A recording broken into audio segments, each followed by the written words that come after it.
meu jovem, alô minha jovem, essa é a TV Escola Jaboatão para mais uma aula de Geografia e eu aqui, o seu professor, o professor Rocha.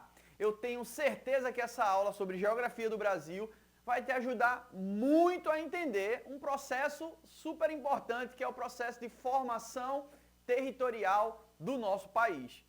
Então, nós entendemos que o Brasil tem um território gigantesco, né? Como diz até o hino nacional, somos gigante pela própria natureza, mas esse território gigante, ele é fruto de um longo processo histórico. Nós fomos colonizados por Portugal, tá?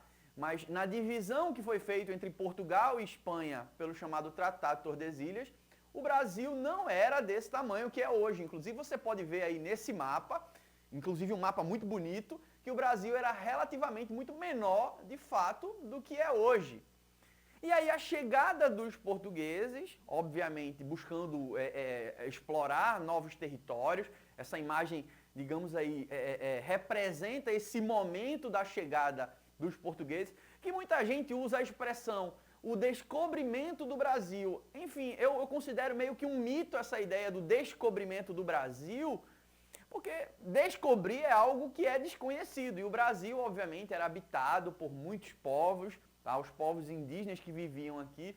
Então, essa ideia do descobrimento é muito mais o início do processo de colonização, quando Portugal chega ali no nosso querido litoral e se depara com uma paisagem que ele certamente nunca tinha visto na vida, né? Já que a gente está falando aí de uma região de Mata Atlântica, uma região tropical. E a Europa tem um clima, tem uma paisagem bem diferente, de fato, do que encontramos aqui no território brasileiro. Durante muitos anos, essa relação entre Portugal e Brasil era apenas uma relação de exploração. Então, alguns portugueses chegavam aqui, exploravam o pau-brasil, que foi a primeira grande riqueza. Óbvio que eles não vieram procurando o pau-brasil, né? A árvore. Eles queriam ouro, pedras preciosas, mas por uma questão geológica eles não encontraram esse ouro ali no litoral. Para não voltar com as mãos abanando, né, eles resolveram explorar esse pau-brasil. E aí, com o tempo, o pau-brasil ele foi entrando em extinção, ficando cada vez mais difícil. E para explorar o nosso território, uma das primeiras medidas foi dividir o território brasileiro em pedaços de terra, em faixas de terra, que começavam ali pelo litoral. São as chamadas capitanias hereditárias. Imagina só um terreno que era doado para uma pessoa, o chamado donatário, que obviamente era uma pessoa de confiança do rei e tinha, entre algumas obrigações, tornar essa terra que ele recebia uma terra produtiva, enfim, que gerasse retorno para Portugal. Você está vendo ali, em laranja, a Capitania de Pernambuco. A gente já tinha esse nome e, por sinal, gente, a Capitania de Pernambuco foi uma das mais importantes aí do Brasil colônia. Então, gerou muito dinheiro para Portugal, tá? Inicialmente, o processo de exploração, ele ficou ali limitado à questão da retirada do pau-brasil, porque foi a primeira riqueza vista pelos colonizadores, já que essa região aí do litoral, ela é coberta pela Mata Atlântica. Você já notou aí? A região do litoral é coberta pela Mata Atlântica, que, por sinal, foi bastante fragmentada. E o pau-brasil é uma espécie nativa da Mata Atlântica, tá? Ela era levada para a Europa, não só para o uso da madeira, mas há quem diga também que o pau-brasil ele tem uma coloração, assim, um látex meio avermelhado, que era usado para tingir tecido e outras coisas, tá? Com uma espécie de tinta, de pigmentação. Com o passar do tempo, o interesse de Portugal aumenta sobre a exploração do território brasileiro, mas você percebe que pelo Tratado de Tordesilhas, que é essa linha que você está vendo aí, a exploração continuava muito restrita ao litoral. Depois do pau-brasil, tivemos a cana-de-açúcar, a pecuária. E o Brasil, nesse sentido, ele não se interiorizava, ele ficava muito no litoral, porque era onde a região que Portugal acabava explorando ali, até porque entrar dentro do Brasil era uma tarefa não muito simples, já que era uma terra desconhecida, enfim. Depois do pau-brasil, surgiu aí a plantação da cana-de-açúcar, num sistema chamado de plantation. Isso porque é um sistema que utilizava a mão de obra escrava, com trabalho ali nas lavouras de cana, utilizava a plantação em grandes extensões de terra, o que nós chamamos de latifúndios, tá? A cana-de-açúcar era plantada sozinha, não tinha outro produto para competir, então era só cana, é o que a gente chama de monocultura, tá? E toda essa produção ela ia para onde?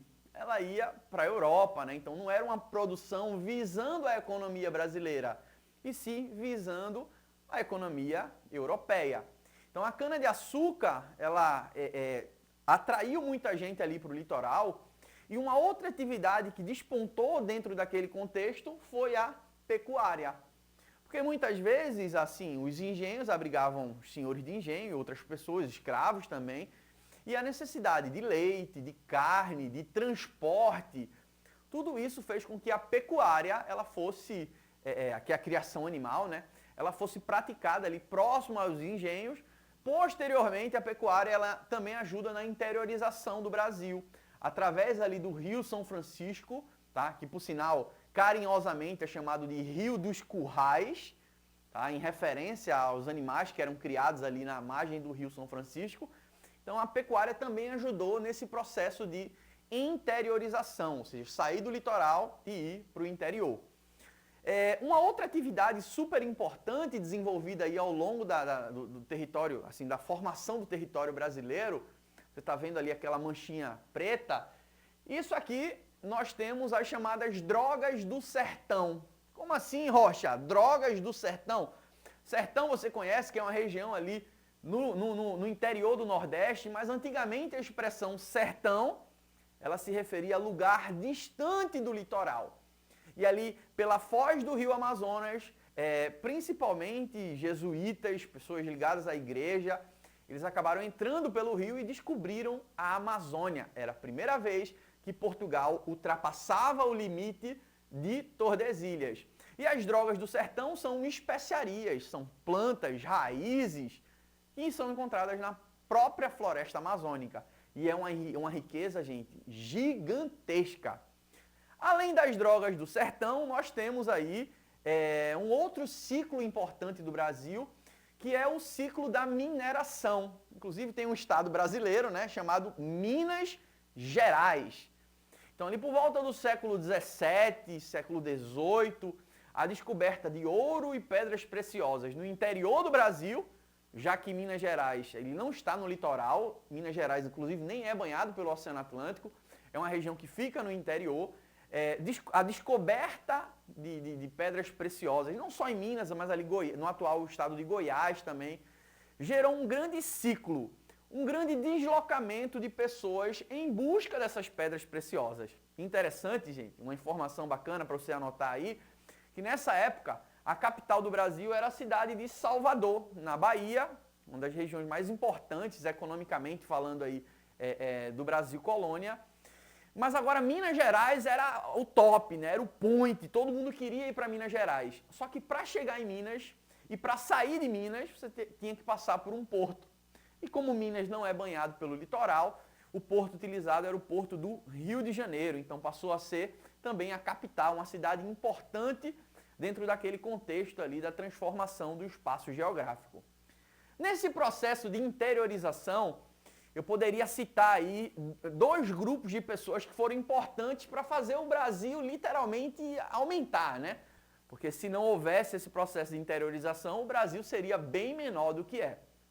Os jesuítas, citei ele ainda há pouco quando eu falei das drogas do sertão, que eram representantes da Igreja Católica. Portugal, um país católico, quando vinha aqui para o Brasil, ele enviou também, obviamente, representantes da Igreja Católica, inclusive para construir igrejas, para catequizar indígenas, para celebração aí de missas. E aí os jesuítas eles precisavam entrar no território brasileiro em busca, principalmente dos indígenas.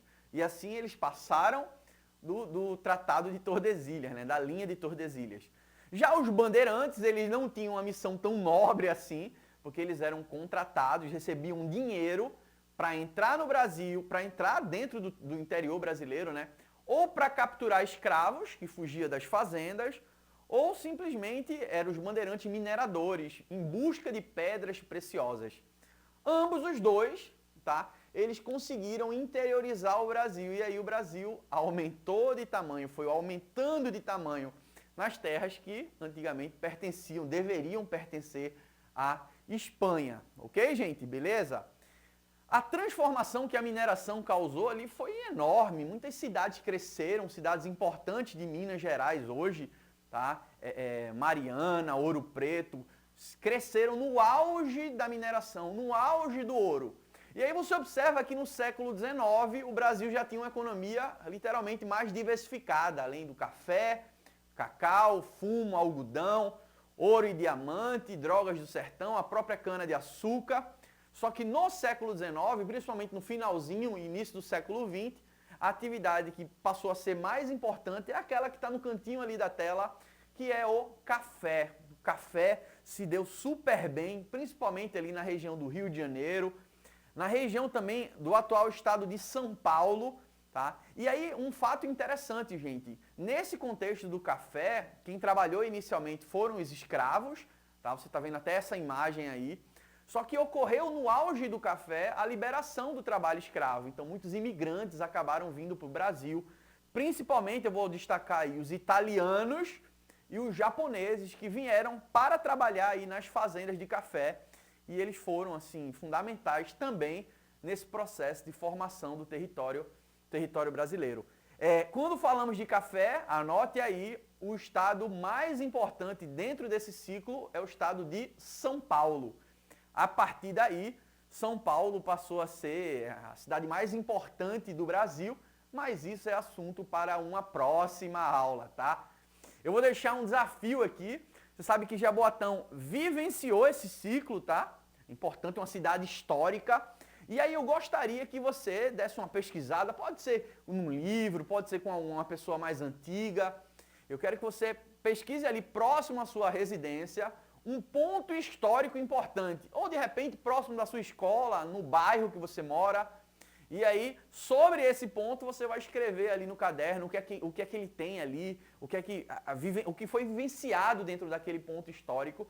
E isso aí, para todo Jaboatão, vai ser super importante, porque a gente está falando de uma cidade que vivenciou aí uma grande parte desse auge da história aí pernambucana e brasileira. Certo? Você gostou dessa aula? Eu sou o professor Rocha e eu estou aqui para te ajudar a entender geografia de uma maneira mais simples, mais prazerosa. Essa é a TV Escola Jaboatão. Até uma próxima aula, se Deus permitir. Um grande abraço, é Rocha. Valeu!